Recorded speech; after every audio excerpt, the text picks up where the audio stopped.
Our lesson of reflection today is on service in the family. We'll start with a quote.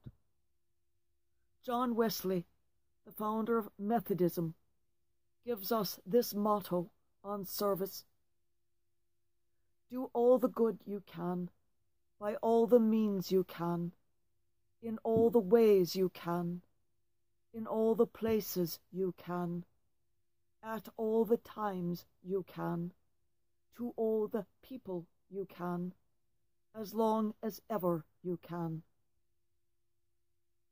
This is emphasized in Mary's service to God, for she served in every conceivable way, from prior to her conception, through her childhood years of training, to her betrothal and holy impregnation, to her caring and parenting and guiding Jesus to adulthood, and being one of his chosen counselors and disciples, then all the way through to her ascension into heaven.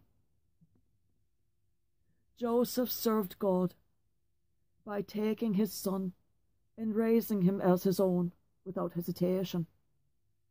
Then the boy Jesus, alongside his half-brothers and half-sisters, Joseph taught them how to be righteous, how to behave honourably, and how to always treat every one person as if they were of status.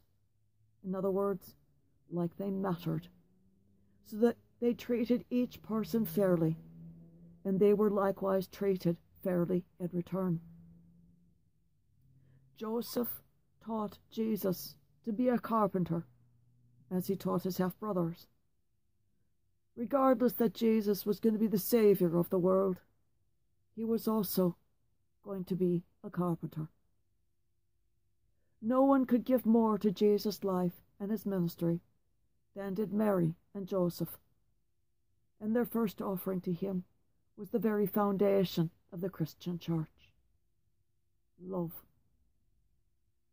Mary was his first faithful follower beyond his crucifixion, spreading the good news in the nascent Christian church after his resurrection. She was with John the Apostle, the beloved apostle, to whom Jesus, while on the cross, charged John with the care of Mary for the rest of their respective days. He said to John, "This is your mother." He said to Mary, "This is your son." Together they spread the good news, but entirely different ways. We must work to emulate this service in our lives, in our families, basing it on love, in love, and using that love to achieve the goals of a nation, to solve the ills within your world. For with Jesus Christ, anything is possible. Now for a word or 12 about abuse, child abuse and spousal abuse within families. None of these scriptures advocate honouring anyone who harms another, using the word as his or her justification. For nowhere does Jesus the Christ ever change from his ministry of the advocacy of love of another as he loved you. Never. Nowhere does Christ allow another to be harmed in his name. Never. In the second reading, Paul admonishes within the family each on how to behave. And note that he even says, quote, "Over all these put on love, that is, the bond of perfection. Return always to love." And while he says to husbands to love their wives, and he says to the wives to be subordinate to your husbands as is proper in the Lord, he doesn't mean for them to do everything their husband says. He means to be subordinate in the Lord. He tells the children to obey your parents in everything, for that is pleasing to the Lord. And that the fathers and mothers do not provoke your children, because you do not want to discourage them. Parents always need to be encouraging and supportive of their children. There's nothing in what Paul says that tells any of the parents, any of the spouses, to be kowtowing to another, to do anything that makes them less than the other. And it tells all of them to be loving to one another.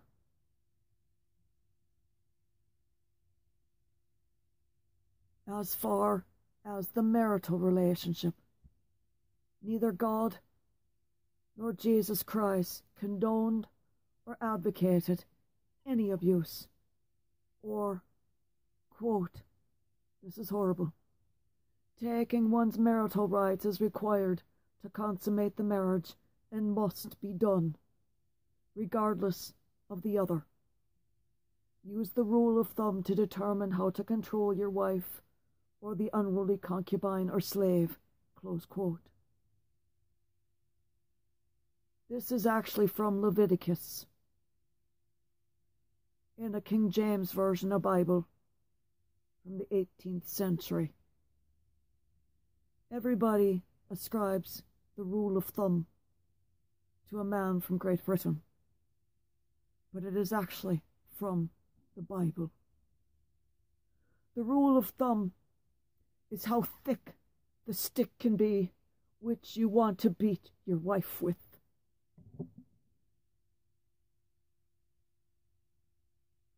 Yeah, I'm giving you a moment to think about that. That is the meaning of that phrase. You cannot have a stick that is thicker than your thumb with which to beat your wife. That's the meaning of rule of thumb.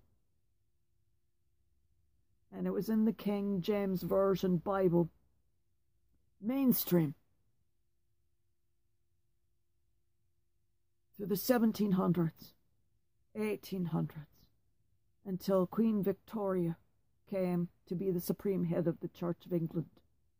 Needless to say, when there's a woman in charge of the church, they can't have that in there.